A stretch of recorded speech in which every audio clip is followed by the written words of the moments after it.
عليكم ورحمة الله وبركاته. الحمد لله وكفى وسلام على عباده الذين اصطفى. أما بعد، قال النبي صلى الله تعالى عليه وسلم: النكاح من سنتي، أو كما قال النبي صلى الله تعالى عليه وسلم. اللهم صل على محمد وعلى آل محمد كما صليت على إبراهيم وعلى آل إبراهيم إنك حميد مجيد. اللهم بارك على محمد وعلى آل محمد كما باركت على إبراهيم وعلى آل إبراهيم إنك حميد مجيد. রাসূল করিম সাল্লাল্লাহু তাআলা আলাইহি ওয়াসাল্লাম বলেন, বিবাহ করা আমার সুন্নত। আন-নিকাহু মিন সুন্নতি, বিবাহ এটা সমস্ত নবীদেরও সুন্নত।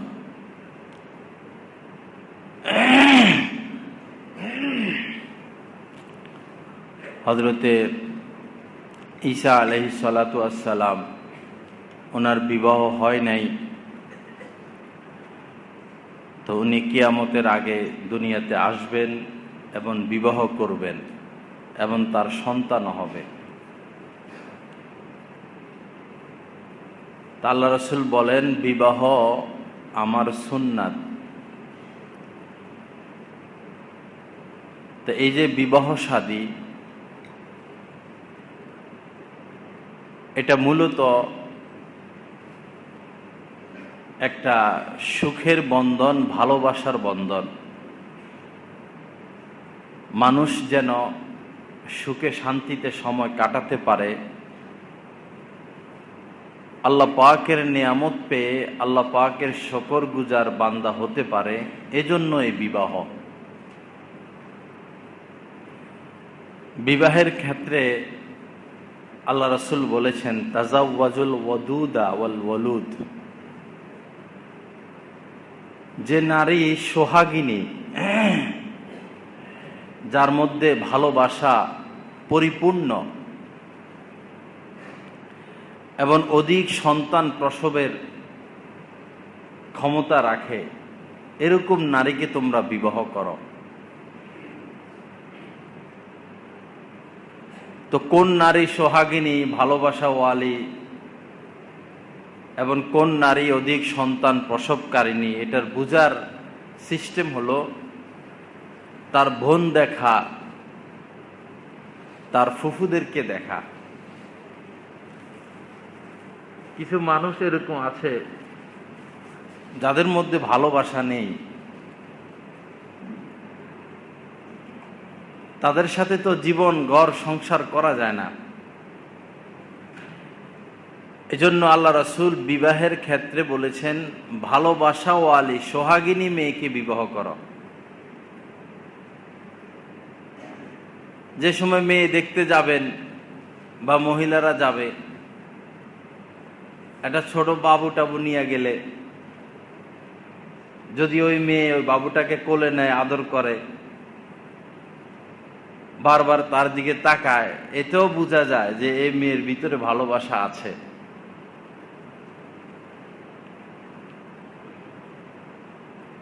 কোরআনে কারীমের মধ্যে আল্লাহ পাক বলেছেন, লিতাসকুনু ইলাইহা,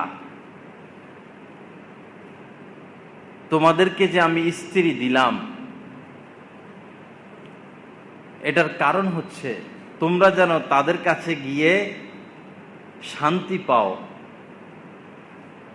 তোমাদের অন্তরটা জুড়ে যায়, কলিজাটা ঠান্ডা হয়, মনটা শীতল হয়, সময়টা ভালোভাবে কাটে।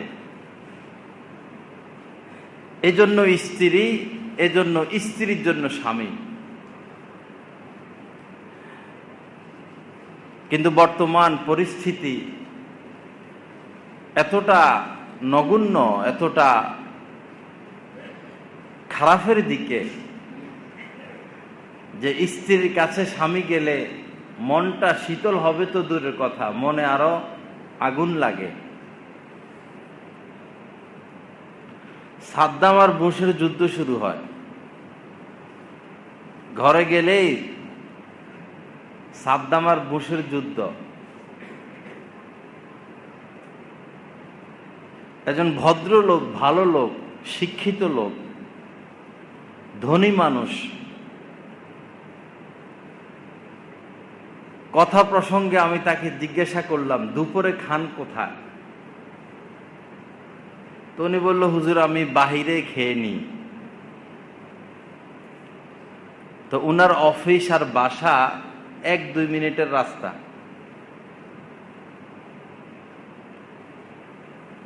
তো বললাম, বাসা এত কাছে অথচ আপনি বাহিরে খান?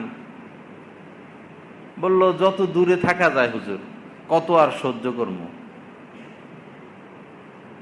ঘরে গেলেই রাব ব্যবহার, দুর্ব্যবহার।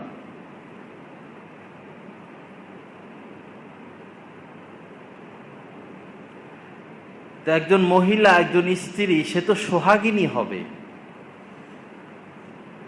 তার মুখ থেকে, জবান থেকে মধুময় কথা বের হবে, মায়া লাগানো শব্দ।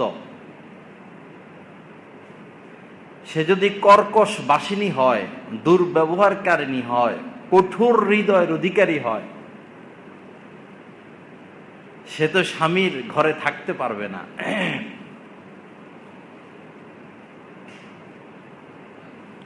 আল্লাহ পাক জাল্লা জালালু আমাদেরকে ভালো ব্যবহার শিখা এবং ভালো ব্যবহার শিখানোর তৌফিক দান করেন। রাসূল করিম সাল্লাল্লাহু তাআলা আলাইহি ওয়াসাল্লাম একদিন সাহাবাদেরকে বললেন, তোমরা তোমাদের স্ত্রীদেরকে মারধর করবা না, তাদের গায়ে হাত তুলবা না, এটা নিষেধ করে দিছেন। তাদের গায়ে হাত তোলা যাবে না, তাদেরকে শাস্তি দেওয়া যাবে না। এখন সাহাবায়ে কেরাম তো সামি'না ওয়া আতা'না, যা শুনবে তাই মানবে, যা শুনলাম মানলাম। যদি এই হুকুম রাসূল অব্যাহত রাখতেন, কোন সাহাবা কোনো দিন বা কিয়ামত পর্যন্ত স্ত্রীদেরকে শাসনের কোনো ক্ষমতা স্বামীদের থাকতো না। যা হোক, হযরত ওমর ফারুক রাদিয়াল্লাহু তাআলা আনহু আসলেন, এসে বললেন, ইয়া রাসূলুল্লাহ, কোন কোন স্ত্রী তো এমনও রয়েছেন যারা স্বামীদের সাথে অতিরিক্ত বাড়াবাড়ি করে, সীমা লঙ্ঘন করে।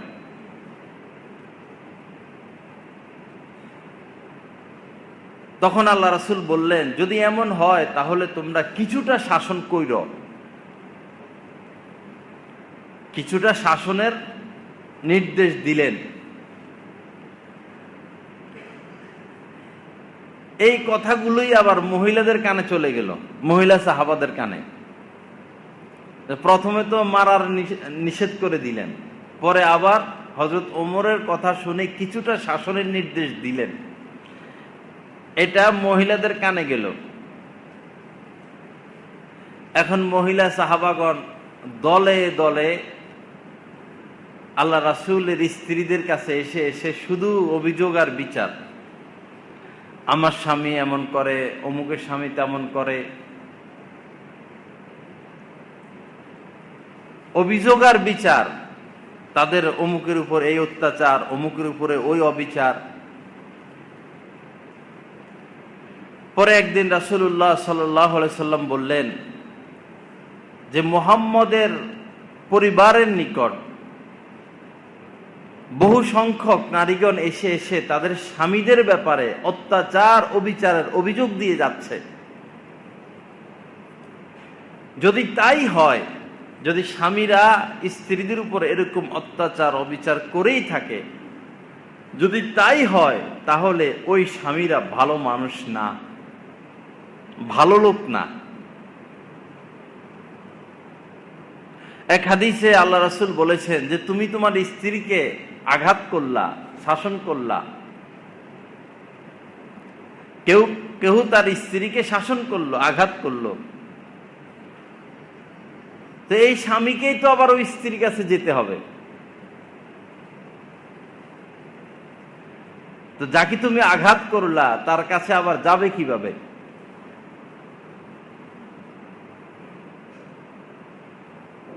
হাদিসে পাকের মধ্যে আল্লাহ রাসূল বলেছেন, আকমালুল মুমিনিনা ঈমানান আহসানুহুম খুলুকা। মুমিনদের মধ্যে শ্রেষ্ঠ মুমিন, পরিপূর্ণ মুমিন সে যার চরিত্রটা ভালো। আল্লাহ রাসূল এই কথা বলেন নাই যে প্রতি বছর হজ করে, সারা রাত তাহাজ্জুদে দাঁড়িয়ে থাকে, সারা জীবন রোজা রাখে, চিল্লা দিতে দিতে সারা পৃথিবী চিল্লা দিয়ে শেষ করলো, কাহারো কাছে মুরিদ হইয়া বড় পিশাব হয়ে গেল, বড় বক্তা হয়ে গেল, তাদেরকে পরিপূর্ণ মুমিন আল্লাহ রাসূল বলেন নাই। আল্লাহ রাসূল বলেছেন মুমিন সে যার চরিত্রটা সুন্দর, যে চরিত্র গুণে শ্রেষ্ঠত্ব অর্জন করেছে সেই শ্রেষ্ঠ মুমিন। এই বিষয়টার প্রতি আমাদের দৃষ্টি কম। আমরা এক ধরনের হুজুগে জজবা নিয়ে চলি, সব জায়গায় জজবা চলে না। জোশ, হুঁশ, ইস্তেকামাত, তিন জিনিস দেখতে হয় এবং শরীয়ত দেখতে হয়, মাসলা মাসাইল, ইসলাম কি বলে, কোরআন সুন্নাহ কি বলে। তো যা হোক, এই হাদিসের শেষ অংশে আল্লাহ রাসূল বলেন, খিয়ারুকুম খিয়ারুকুম লিনিসাইকুম। মুমিনদের মধ্যে শ্রেষ্ঠ মুমিন তো হচ্ছে সে যার চরিত্র সুন্দর, আর তোমাদের মধ্যে শ্রেষ্ঠ মানুষ সে, তোমাদের মধ্যে, তোমাদের পুরুষদের মধ্যে শ্রেষ্ঠ পুরুষ, শ্রেষ্ঠ মানুষ সে যে তার স্ত্রীর কাছে ভালো। এমন এক কঠিন কথা আল্লাহ রাসূল পুরুষদের ক্ষেত্রে বলে দিলেন, যেটা সম্ভবত হাজারো লাখো পুরুষের দ্বারা কতটুকু সম্ভব হবে আল্লাহ পাকই ভালো জানেন। ভালো সে যে তার স্ত্রীর কাছে ভালো।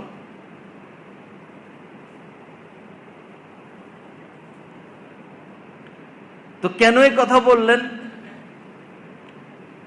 এটার অনেক কথা, অনেক ব্যাখ্যা।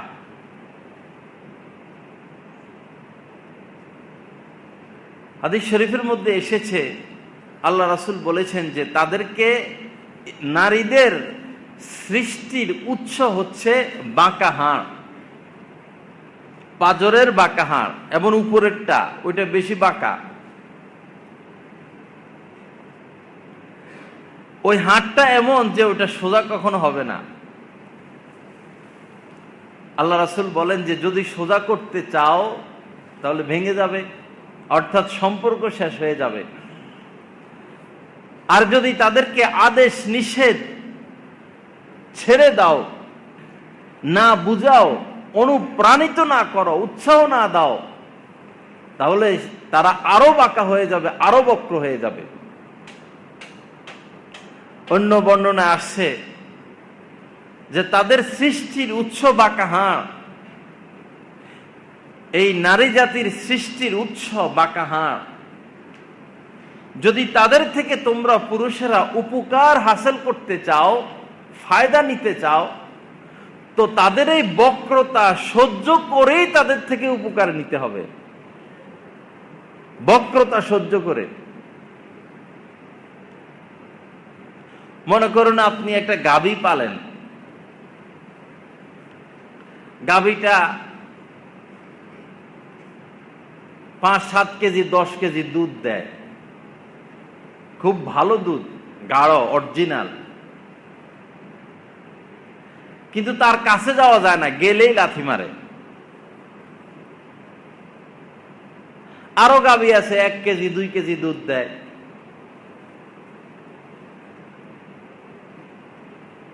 ওর দুধ বেশি কিন্তু ওর লাথির স্পিরিটও বেশি। এখন কি করবেন? আমরা দেশ গ্রামে দেখেছি যে সমস্ত গরু এরকম লাথি মারে, তো তাদের দুধ দোহার আগে একজন যায় কপালে হাত বুলায়, একজন সামনে যায়, গলার মধ্যে এমন এমন করে, আস্তে আস্তে পিঠে এমন এমন করে, পরে সে একটু স্থির হয়, পরে এক দুইজনে এই কাম করতে থাকে, পরে আরেকজনে যাইয়া আস্তে আস্তে দুধগুলো নেয়। তো তদ্রূপ যদি তাদের থেকে উপকার হাসিল করতে হয়, তাদের বক্রতা সহ্য করে হাসিল করতে হবে। এর দ্বারা আমাদের ফায়দা কি? ফায়দা হলো, তাদের এই বক্রতা সহ্য করার ফায়দা হলো দুনিয়া এবং আখিরাতে আল্লাহ পাক এই উসিলায় আমাদেরকে সফলতা নসিব করবেন।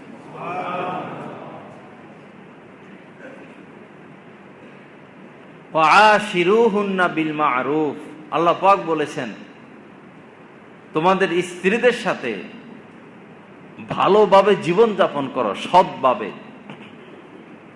উত্তম শিষ্টাচারের মাধ্যমে। ফাইন কারিহিতুমুহুন্না, যদি তাদেরকে অপছন্দ করো, কালো, চিকনা, বেটে, কুৎসিত, ব্যবহার খারাপ, আচার আচরণ খারাপ, বংশ খারাপ, অশিক্ষিত, মূর্খ, যে কোনো কারণে হোক তাদেরকে অপছন্দ লাগে, ফাআসান তাকরাহু শাইয়াও ইয়াজআলাল্লাহু ফীহি খাইরান কাসীরা। আল্লাহ পাক বলেন যে হতে পারে এমন জিনিসকে তুমি অপছন্দ করতেছ, ঘৃণা করতেছ, হয়তো আল্লাহ পাক এটার মধ্যেই তোমার জন্য কল্যাণের সাগর রেখেছেন। অর্থাৎ যদি তাদের অত্যাচার, অবিচার, দুর্ব্যবহার স্বামী সহ্য করে নেয়, এর উসিলায় হয়তো আল্লাহ পাক এই স্বামীকে ধনভাণ্ডার দিয়ে দিবেন, ইজ্জত সম্মান দিয়ে দিবেন, নেক সন্তান দিয়ে দিবেন, অথবা আখিরাতে তাকে নাজাত দিয়ে দিবেন। এক হাদিসে পাকের মধ্যে আল্লাহ রাসূল বলেছেন যে তোমার স্ত্রীর যদি কোনো আচরণ তোমার কাছে খারাপ লাগে, কোনো ব্যবহার খারাপ লাগে, চালচলন খারাপ লাগে, হয়তো তার মধ্যে ভালো কোনো চালচলন আছে, ভালো কোনো অভ্যাস তার মধ্যে আছে। একজনের মধ্যে, একজন মানুষের সব কখনো খারাপ হয় না, হয়তো তার এক সাইড খারাপ, অন্য সাইড তো ভালো আছে। অতএব ওই ভালো সাইডটা দেখে দেখে জীবন কাটিয়ে দাও। কিছু কিছু রোগ এমন রয়েছে যে রোগ আর ভালো হয় না। ভালো হয় না বলতে আমরা হয়তো ভালো করতে পারি না, কারণ আল্লাহ যত রোগ আছে সমস্ত রোগের চিকিৎসা আল্লাহ দিয়েছেন। এখন তো সিন্ডিকেট সবকিছুর মধ্যে, রোগ তৈরি করে তারা, রোগের ওষুধও তারা দেয়। ওষুধ হইল দমিয়ে রাখার, সুস্থতার না। কোন কোন লেখায় আমি পেয়েছি যে ডায়াবেটিস মানুষই তৈরি করছে, এইডসের জীবাণু মানুষই তৈরি করেছে। এখন তাদের মধ্যে সিন্ডিকেট, ডায়াবেটিসের পূর্ণ চিকিৎসা তারা দিবে না, সারা জীবন যেন ওষুধ খাইতে হয়। কি হচ্ছে না হচ্ছে পত্রপত্রিকা, টেলিভিশনের খবর 90-95 ভাগই মিথ্যা। আমরা তো সেটার উপর নির্ভর করি, হচ্ছে কি আমরা জানি না, সঠিক তথ্য কি, সঠিক বিষয় কি, এটা সাধারণ মানুষের ধারণার বাহিরেই থেকে যায়। তা আমি সেদিকে যাব না, তাহলে আমার বয়ান আজকে শেষ হয়ে যাবে। তো তাদের এই অত্যাচার, অবিচার, অন্যায় আচরণ, হয়তো একটা ভালো, একটা খারাপ, 10টা খারাপ, 1-2টা হইলে তো ভালো থাকবে। ওই 1-2টা ভালোর দিকে তাকিয়ে জীবন কাটিয়ে দিতে হবে। তো এমন কিছু রোগ রয়েছে, অ্যালার্জি হয়তো আর ভালো হবে না, ডায়াবেটিস হয়তো আর ভালো হবে না, মানুষের মধ্যে এমন কিছু স্বভাব রয়েছে, মরণ পর্যন্ত ওই স্বভাবটা আর দূর হবে না। কি করবেন? ওইটা নিয়েই বাঁচতে হবে। যেমন ডায়াবেটিস হয়ে গেছে, ডায়াবেটিস নিয়েই বাঁচতে হবে। কোল্ড স্টোর হয়ে গেছে, সেটা নিয়েই বাঁচতে হবে। আপনার স্ত্রীর অমুক অমুক সমস্যা, আপনাকে অমুক অমুক সমস্যা নিয়েই বাঁচতে হবে। একটা দেশের স্বাধীনতা ধরে রাখা, স্বাধীনতা রক্ষা করা যতটা কঠিন, একজন সরকার তার ক্ষমতাকে ধরে রাখাটা যতটা কঠিন, বর্তমান সময়ে গড় সংসারকে ধরে রাখা এর চাইতে বেশি কঠিন, আরো কঠিন হয়ে দাঁড়িয়েছে। আল্লাহ পাক সমস্ত পুরুষদেরকে ধৈর্য ধরার তৌফিক দান করেন, এই আগুন খেয়ে হজম করার তৌফিক দান করেন। মনে করবেন এটা আগুন, এটারে বাড়ি দিলে আর বাড়বে। আগুনে বাড়ি দিলে বাড়ে না কমে? বাড়ে। মনে করবেন আগুন, কিছুই করার নাই, বাড়ি দিলে বাড়বে। বস চুপচাপ থাকা, পানি মারা। আগুনে পানি মারলে আগুন শীতল হয়ে যায়, তো সে আগুন আপনি পানি হয়ে যান। যা বলার বলুক, গায়ে থাপ্পড় তো আর দিব না, জুতা দিয়ে আর বাড়ি তো দিব না, আপনার ঘর থেকে আপনারা তো আর বের করে দিবে না। হয়তো মুখে একটু বক বক করবে, করুক না। মুরগি ডিম পাড়ার আগে দেশি মুরগিগুলো কক কক কক কক মনে হয় আধা ঘন্টা 1 ঘন্টা এমন করে, পরে ডিমটা তো অন্তত দেয়। এখন যদি আপনি রাগ করে তোর জ্বালায় আর বাঁচি না, তুই শুধু কক কক করস, যদি আপনি মাইদ্য শুরু করেন, ডিম পাবেন? ডিম তো পাবেন না। কক কক করুক না, তার কি দোষ? তাকে তৈরি করা হয়েছে আমাদের পরীক্ষার জন্য। সে বাঁকা হাড়ের তৈরি, সে বক্রই থাকবে, সে কক কক করুক। আপনি পানি, আপনি খাদ্য হয়ে যান। মুরগি কক কক করলে, খাদ্য পেশ করলে সে আবার শীতল। আপনি নতুন শাড়ি কিনে দেন, 3 পিস কিনে দেন, 1000 টাকার টাটকা নোট দিয়ে দেন। এক স্ত্রী কোনোভাবে কন্ট্রোল হয় না, এক ব্যক্তির এক স্ত্রী কোনোভাবে সে কন্ট্রোলে আসে না। পরে আমি বলছি যে বান্ডিল দেন, বান্ডিল। ধনী মানুষ সে, দেখেন ঠান্ডা হয় কিনা। পরে একটা খামের মধ্যে বান্ডিল একটা ঢুকাইয়া পরে হাদিয়া দিছে, তোমার হাদিয়া। পরে এসে আমার রিপোর্ট দিছে, হুজুর পুরা ঠান্ডা হয়ে গেছে। তো যখনই দেখবেন গরম, তখনই আপনি দিবেন কিছু, এই সিস্টেম। কিন্তু আগুন দাউ দাউ করে জ্বললে, আগুনে বাড়ি দিলে আগুন ঠান্ডা হবে না, আপনার গায়ে আগুন লাগবে। আল্লাহ পাক আমাদেরকে ধৈর্য ধরার তৌফিক দান করেন, আল্লাহ পাক আমাদেরকে হজম করার তৌফিক দান করেন। তো গড় সংসারের ক্ষেত্রে পুরুষদেরও কিছু দোষ রয়েছে, আর নারীদেরও কিছু দোষ রয়েছে। উভয় দোষ যখন একত্রিত হয়, তখনই সেখানে অশান্তি সৃষ্টি হয়, কলহ সৃষ্টি হয়। পুরুষদের দোষ, তারা হাসি তামাশা আনন্দ বন্ধু বান্ধবদের সাথে করে। স্ত্রীর হক তার সাথে কিছু হাসি আনন্দ করা। আর মহিলাদের দোষ, তারা অপরিষ্কার অপরিচ্ছন্ন থাকে, সেজেগুজে থাকে না। তারা শুধু তাদের দাবি আদায়ের উপর অটল অবিচল। এই আনতে বললাম, আনলো কিনা। অথচ শরীয়ত স্ত্রীদেরকে কিছু কিছু ক্ষেত্রে শাস্তি দেওয়ার অনুমতি রেখেছে। যেমন যদি সে সাজগোজ না করে, যদি স্ত্রী সেজেগুজে না থাকে, পরিষ্কার পরিচ্ছন্ন না থাকে, তাহলে এই ক্ষেত্রে তাকে শাস্তির অনুমতি আছে। আরো কিছু কিছু ক্ষেত্রে আছে। তো স্বামীদের এই সমস্যা আর স্ত্রীদের এই সমস্যা, স্ত্রীদের উচিত পরিস্থিতি বুঝা, পরিবেশ বুঝা। তরুণী মেয়ের অভাব নাই, মোবাইলেও অভাব নাই, টেলিভিশনেও অভাব নাই, রাস্তাঘাটেও অভাব নাই। তারা সর্বোচ্চ শোভায় সজ্জিত হয়ে রাস্তায় বের হয়। পুরুষদের চোখে এগুলো পড়ে।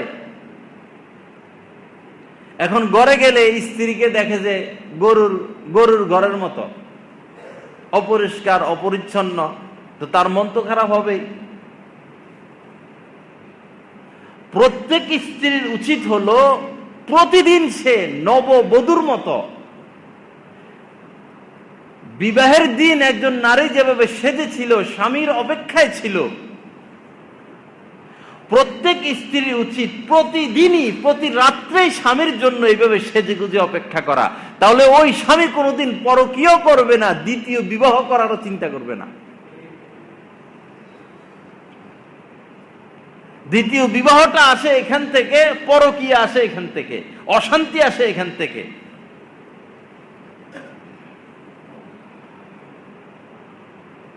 হাদিস শরীফের মধ্যে এসেছে, কোন স্বামী যদি তার স্ত্রীকে বিছানায় আহ্বান করে, স্ত্রী অস্বীকার করে, স্বামী অসন্তুষ্ট হয়ে রাত্র যাপন করে, আল্লাহ রাসূল বলেছেন ফেরেশতারা সকাল পর্যন্ত ওই স্ত্রীর উপর লানত ডালতে থাকেন, লানত করতে থাকেন। অন্য হাদিস শরীফের মধ্যে এসেছে, স্বামী তার স্ত্রীকে বিছানায় আহ্বান করলো, স্ত্রী সাড়া দিল না। আল্লাহ রাসূল বলেন যে ওই সত্তার কসম, ওই সত্তার কসম যার হাতে আমার জান, ওই সত্তার কসম যার হাতে আমার জান, যদি স্ত্রী সাড়া নাই দিল, তাহলে আল্লাহ পাক এই স্ত্রীর উপরে ওই পর্যন্ত অসন্তুষ্ট থাকেন যতক্ষণ পর্যন্ত স্বামী তার উপর অসন্তুষ্ট থাকে। এখন সে সারা রাত তাহাজ্জুদ পড়ুক, দোয়া মুনাজাত কান্নাকাটে লিপ্ত থাকুক না, আল্লাহ তার উপর অসন্তুষ্টই। স্বামী স্ত্রী দুজনের ক্ষেত্রে কোরআন হাদিসে হার্ড লাইন, খুব হার্ড লাইন। এগুলো আমরা জানিও না, আমাদের মেয়েরাও এগুলো জানে না, আর আমাদের ছেলেরাও এগুলো জানে না। নামকে অস্তে একটা পড়ালেখা। এখন পড়ালেখা মাদ্রাসাগুলো থেকেও শেষ হয়ে যাচ্ছে। তারাও এখন গাইড আর নোট নিয়ে ব্যস্ত, রেজাল্ট নিয়ে ব্যস্ত। এই সমস্ত কথা বলা ছাড়া দিছি, তাও মাঝে মধ্যে একটু বলি আর কি।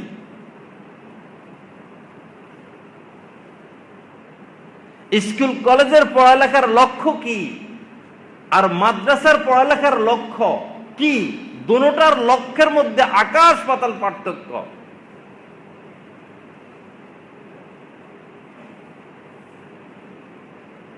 তা আমাদের সন্তানেরা এখন যে পড়ালেখা নামকেও আসছে, আসল যেটা নৈতিক জ্ঞান, এই পৃথিবীতে বাঁচতে হলে, সমাজে টিকে থাকতে হলে, ঘর সংসার পরিচালনা করতে হলে যে জ্ঞানের দরকার, এলেমের দরকার, সেটার ধার কাছে আমরা নাই।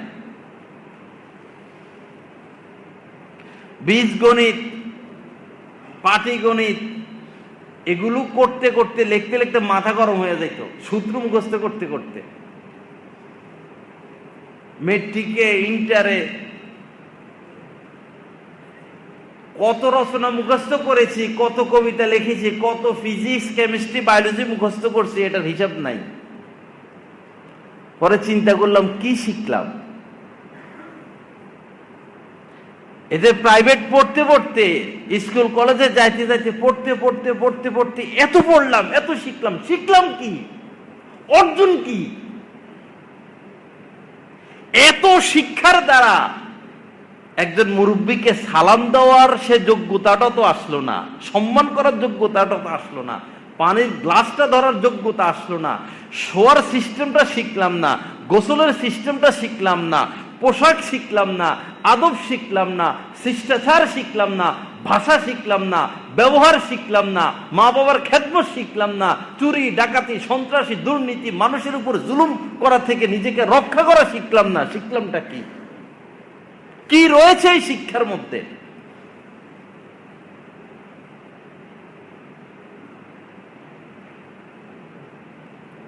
আল্লাহ পাক আমাদেরকে সহি বুঝ দান করেন। আল্লাহ পাক আসল শিক্ষায় আমাদেরকে শিক্ষিত হওয়ার তৌফিক দান করেন। সব জায়গায় আগুন লাগছে, সব জায়গায় আগুন লাগছে, শিক্ষা নাই।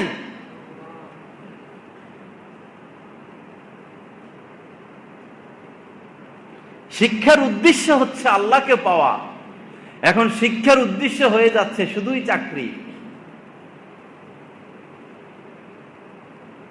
পড়ার পড়াও, পড়ার পড়াও এ হয়ে গেছে আমাদের জিন্দিগি। এটার নাম জিন্দিগি না।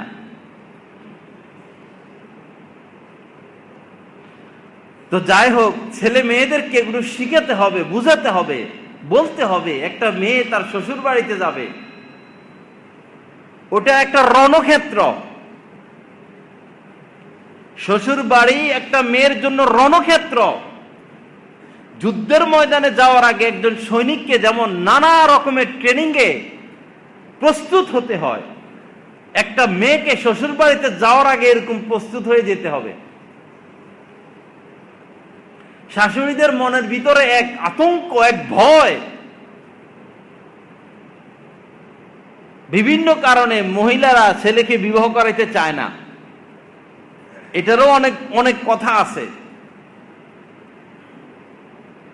শাশুড়িদের ভিতরে এক আতঙ্ক যে না জানি এই মেয়েটা, আমার বৌমাটা আমার ছেলেটাকে আপোস করে ফেলে, টাকা পয়সা সব নিয়ে যায়। এ কারণে শাশুড়িরা বৌমাদেরকে বুক ভরা ভালোবাসা দিতে পারে না। এটা সন্দেহ কাজ করে ভিতরে। যাই হোক, সেই বিষয়ে সুযোগ হলে অন্যদিন আলোচনা করব। তো স্ত্রীদের উপর যে সমস্ত দায়িত্ব,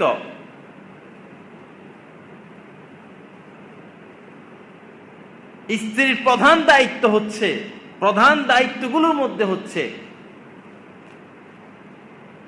স্বামীর আনুগত্য করা, স্বামীর খেদমত করা। স্বামীর আনুগত্য, স্বামীর খেদমত, এটা স্ত্রীদের উপর ওয়াজিব। আল্লাহ আল্লাহর রাসূলের পরে, আল্লাহ আল্লাহর রাসূলের পরে প্রত্যেক স্ত্রীর উপরে সবচাইতে বেশি হক রয়েছে তার স্বামীর। স্বামীর অনুমতি ব্যতীত স্ত্রী ঘর থেকে বের হতে পারবে না। ঘর থেকে বের হবে স্বামীর অনুমতি নিয়ে। স্বামীর অনুমতি ব্যতীত স্বামীর সম্পদ থেকে স্ত্রী ভিক্ষুককেও ভিক্ষা দিতে পারবে না। অনুমতি নিয়ে নিতে হবে, ভিক্ষুক আসলে আমি চাউল দিব, এই দিব, আপনার অনুমতি আছে কিনা।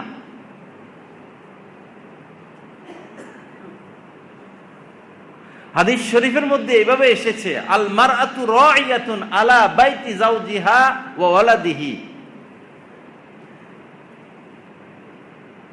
স্ত্রীর প্রধান দায়িত্ব হচ্ছে স্বামীর ঘর সংসার দেখে শুনে রাখা, স্বামীর খেদমত, স্বামী কেন্দ্রিক তার জিন্দিগি, আর তার সন্তান লালন পালন। সন্তানকে দুধ পান করানো প্রত্যেক মায়ের উপর ওয়াজিব। জুমা যেমন ওয়াজিব, ঈদের নামাজ যেমন ওয়াজিব, ভিতের যেমন ওয়াজিব, প্রত্যেক নারীর উপরে সন্তানকে দুধ পান করানো ওয়াজিব। কারণ একটা শিশু যখন দুনিয়াতে আসে, তার খাওয়ার মতো কোনো খাদ্য পৃথিবীতে থাকে না, একমাত্র মায়ের বুকের ওই শাল দুধ, পরবর্তী দুধ ব্যতীত। কিন্তু আপ টু ডেট মেয়ে যারা, অত্যাধুনিক মেয়ে যারা, বেশি শিক্ষিতা যারা, যারা মডেল, যারা চাকরিজীবী, এরা সন্তানকে দুধ পান করে না। কেন? তাদের শরীর ভেঙে যাবে, স্বাস্থ্য নষ্ট হবে। তো তুমি তোমার স্বাস্থ্যের দিকে লক্ষ্য করতে গিয়া তোমার সন্তানটাকে তো শেষ করে দিলা। ওর ভিতরে তো এখন যথার্থ পরিমাণ পুষ্টি আসবে না। বেঁচে থাকার জন্য যে উপকরণের প্রয়োজন, এখন তো সে সেটা পাবে না।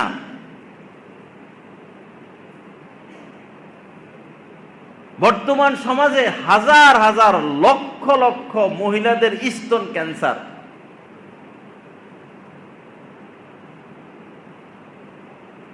শত শত নারী, হাজার হাজার নারী স্তন ক্যান্সারে মারা যাচ্ছে। এই স্তন ক্যান্সারের অনেকগুলো কারণের মধ্যে এটাও একটা কারণ যে তারা সন্তানকে দুধ পান করে না। ওই সময় তো ভিতর থেকে আল্লাহ পাকের পক্ষ থেকে তাদের স্তনে দুধ আসতে থাকে, দুধের জোয়ার আসতে থাকে। যখন এরা অ্যান্টিবায়োটিক খেয়ে, ওষুধ খেয়ে ওই দুধ আসার রাস্তা বন্ধ করে, কিছু দুধ তো থেকে যায়, ওইখান থেকে ক্যান্সার সৃষ্টি হয়, রোগের সৃষ্টি হয়। ওই ওষুধ অ্যান্টিবায়োটিকে তো একটা বিষ, ওইটাই তো মানুষের ক্ষতি করে, জীবন শেষ করে। দ্বিতীয়, তারা স্তন ঢেকে রাখে না। পুরুষের দৃষ্টি আকর্ষণ করার লক্ষ্যে তারা বুক ঢেকে রাখে না। এজন্য তাদের ওই বুকের উপরে গজব নাজিল হলো যে তারা এখন স্তন ক্যান্সারে আক্রান্ত।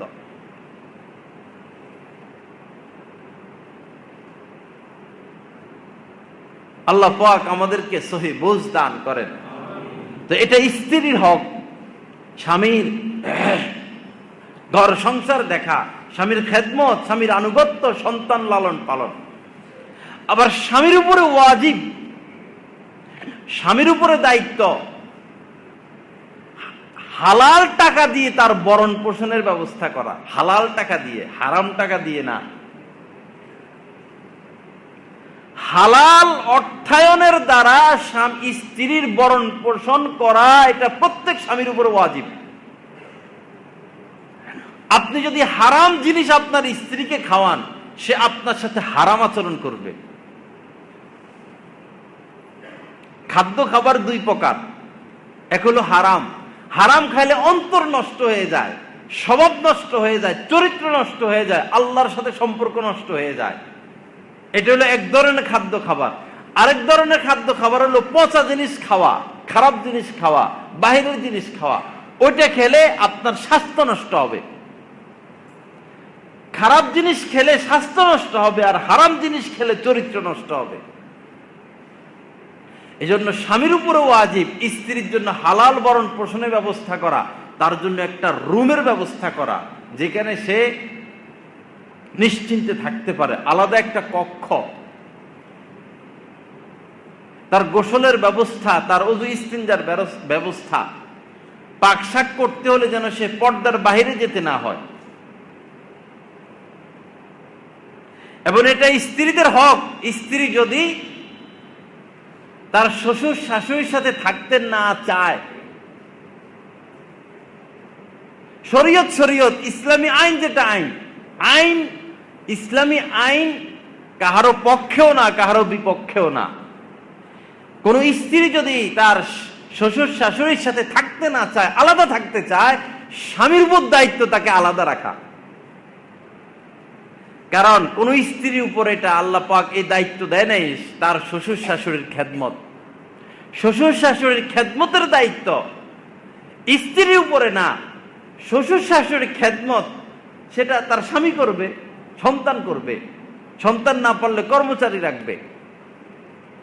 আর তাকে স্ত্রীর জন্য এতটা ছাড় ইসলামে, পাক শাক, ঘরের পাক শাক, কাপড় চোপড় ধোয়াও স্ত্রীদের আইনগত দায়িত্ব না, কর্তব্য না। আপনার স্ত্রী আপনার ঘরে এসে যদি সাপ বলে দেয় আমি রান্না বান্না করতে পারবো না, আপনি তাকে বলার কোনো কিছু বলার অধিকার নাই আপনার। ইসলাম তাকে অধিকার দিয়েছে, সে আপনাকে নিয়ে থাকবে, আপনাকে আনন্দ দেওয়া, আপনাকে খুশি করা, আপনার খেদমত হইল তার দায়িত্ব। রান্না বান্না, ওই ঘর গোছানো, কাপড় চোপড় ধোয়া, এটা তার দায়িত্বের বাহিরে। এটা নৈতিক দায়িত্ব হতে পারে, কিন্তু এটা আইনগত দায়িত্ব না।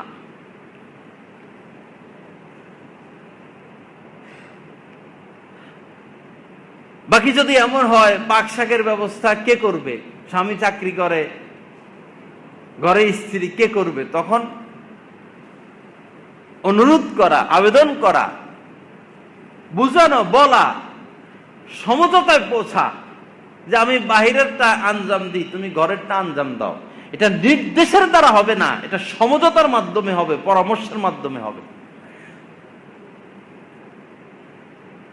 বরঞ্চ মাসলার কিতাবে এমনও আসছে, কোন ভালো ফ্যামিলিতে আপনি বিবাহ করছেন, বড় ফ্যামিলি, এই মেয়ে জীবনে কোনোদিন একটা প্লেট ধুয়েও খায় নাই, এখন তাকে আপনি বউ হিসেবে ঘরে আনছেন, সে কি করবে? সে তো ডিমবাজিও করতে পারে না, আনছেন কেন তাকে ঘরে? এখন ইসলামের নির্দেশ হইলো আপনি কর্মচারী রেখে খানা পাকাবেন, অথবা বাহিরের থেকে খানা কিনে আইনা পাকাবেন, তারা চাপ দেওয়া যাবে না, কারণ সে ওই ধর্মের ফ্যামিলির মেয়ে।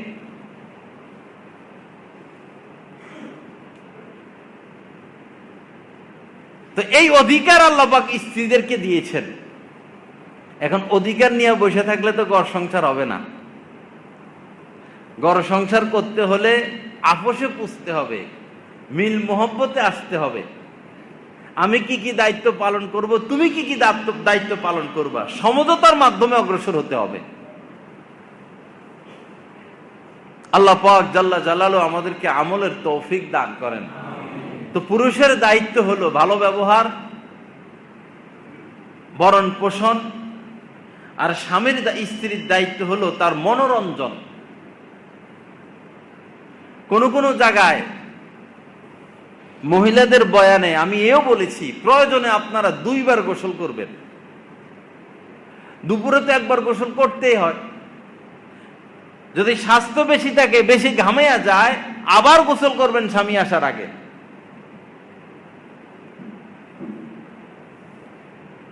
প্রয়োজনে বারবার দাঁত ব্রাশ করবেন, মেসওয়াক করবেন।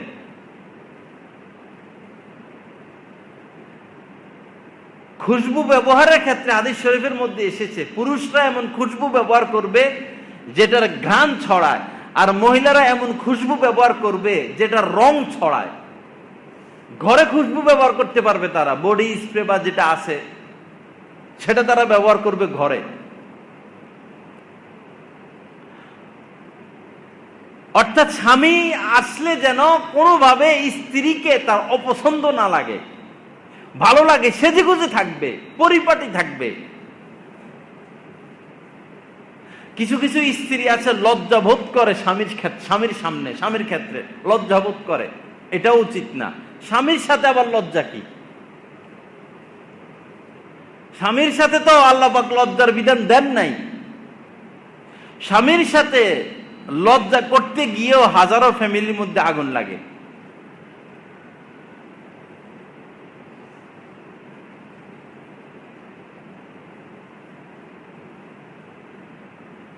এবং স্বামীর সাথে তর্ক না করা,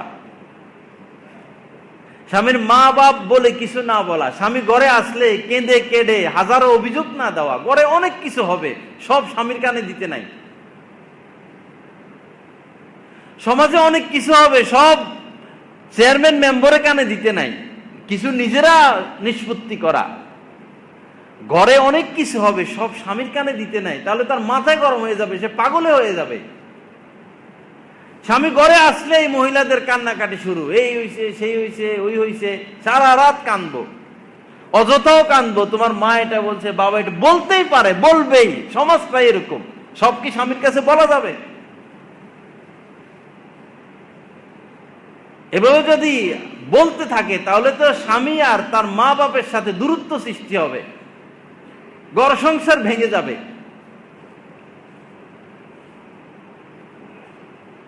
আল্লাহ পাক আমাদেরকে সহি বুঝ দান করেন। এবং স্ত্রীদের কর্তব্য স্বামীর কাছে স্বামীর সামর্থ্যের বাহিরে কিছু দাবি না করা। সামর্থ্যের বাহিরে স্ত্রীরা যখন চাপ দেয় স্বামীদেরকে, তো বেচারার আয়ের বাহিরে চলে যায়, ইনকামের বাহিরে চলে যায়, তখন সে অসৎ পথ অবলম্বন করে। তার সাধ্যর বাহিরে তাকে চাপ দেওয়া যাবে না। বুঝতে হবে আমার স্বামীর আয় কত, ব্যয় কত, এই সীমা রেখার মধ্যে আমাদেরকে থাকতে হবে। আল্লাহ পাক জাল্লা জালালু আমাদের সকলকে আমলের তৌফিক দান করেন। তো মা বোনরা সেজেগুজে থাকবে, পরিপাটি থাকবে, পরিষ্কার পরিচ্ছন্ন থাকবে, স্বামীর মনোরঞ্জনের চেষ্টা করবে, স্বামীর খেদমত, স্বামীর আনুগত্য তাদের উপর ওয়াজিব। আর স্বামীরা তাদের সাথে দুর্ব্যবহার করবে না, তাদের মুখে আঘাত করবে না, তাদের ভরণ পোষণের ব্যবস্থা করবে, তাদের জন্য কি তাদেরকে মাসিক কিছু হাত খরচ দিবে, যেটার হিসাব তারা নেবে না, এমনি হাত খরচ। হযরত থানভী রহমতুল্লাহ আলাইহি বলছেন, আমার শায়েখের কাছে বারবার এটা শুনেছি, তাদেরকে এমনিই কিছু হাত খরচ দেওয়া। ব্যবসা লাভ হয়েছে, আপনি টাকা গুনতেছেন, কিছু দিয়ে দিলেন, বেতন পাইছেন, কিছু দিয়ে দিলেন, এতে তারা খুশি হয়। কিছু টাকা হাতে থাকলে একটা আনন্দ, মনের ভিতরে একটা আনন্দ থাকে যে আমার কাছে কিছু টাকা আছে। একবারে হাত খালি থাকলে তো মানুষের মন খারাপ হতে থাকে। তো এই বিষয়গুলো আমরা খেয়াল রাখবো। আল্লাহ পাক আমাদের সকলকে আমলের তৌফিক দান করেন। এক হাদিসে আল্লাহ রাসূল বলেছেন, আইয়ুমা ইমরাতিন মাতাত, কোন নারী যদি মারা যায় এমত অবস্থায়, ও যাওজুহা আনহা রাদিন, তার স্বামী তার উপর সন্তুষ্ট। কোন স্বামীকে সন্তুষ্ট রেখে যদি কোনো স্ত্রী মারা যায়, আল্লাহ রাসূল বলেছেন দাখালাতিল জান্নাহ, ওই নারী সোজা জান্নাতে প্রবেশ করবে। তো নারীদের জান্নাতে যাওয়া কত সহজ, কত সহজ। আর যদি পুরুষরা আল্লাহর হুকুম মানে, ওয়াশিরুহুন্না বিল মারুফ, তোমাদের স্ত্রীদের সাথে নম্রতার সাথে, সুন্দর ব্যবহারের সাথে জীবন যাপন করো, এই হুকুমটা যদি স্বামীরা মানে, হয়তো এই উসিলা আল্লাহ এদেরকেও মাফ করে দিবেন। তো উভয়ের ক্ষেত্রে এক নসিহত, সেটা হলো ধৈর্য, কঠিন ধৈর্য, কঠিন ধৈর্য। পাহাড় পরিমাণ ধৈর্য ছাড়া এই জামানায় কেউ ঘর সংসার করতে পারবে না। পাহাড়ের মতো ধৈর্য ধরে থাকতে হবে, মাটিতে কামড় দিয়ে পড়ে থাকতে হবে স্বামীদেরকে, না হলে সম্ভব না। পাহাড় যেমন অটল অবিচল নিজের স্থান থেকে নড়ে না, আপনার স্ত্রীর ক্ষেত্রে আপনাকে এভাবে অটল অবিচল থাকতে হবে। একটা গাছ দেখেন, তার ধৈর্য দেখেন, এক একটা গাছের ধৈর্য দেখেন। যখন রোদে পুড়তে থাকে, বৃষ্টি ভিজতে থাকে, কিছু করার নাই, ধুলাবালি ওই গাছের উপর পড়তে পড়তে সবুজ গাছ সাদা হয়ে যায়। গরু এসে খেয়ে ফেলে, ছাগলে এসে খেয়ে ফেলে, কুকুরে এসে প্রস্রাব করে দেয়। গাছের উপর কত অবিচার, কিন্তু গাছ অটল অবিচল। প্রত্যেক স্বামীকে তার ঘর সংসার ধরে রাখতে হলে এই পাহাড়, এই গাছের মতো ধৈর্য ধরতে হবে। আর স্ত্রীরা যদি স্বামীর ঘর সংসার করতে হয়, তাহলে পূর্ণিমার চাঁদের মতো তাদেরকে থাকতে হবে। পূর্ণিমার চাঁদ যেরকম আলো ছড়ায়, নারীর ব্যবহার, তার সুঘ্রাণ, তার আচার আচরণ সুন্দর, এভাবে তার স্বামীকে বিকশিত করতে হবে। আল্লাহ পাক আমাদের উভয়কে আমল করার তৌফিক দান করেন।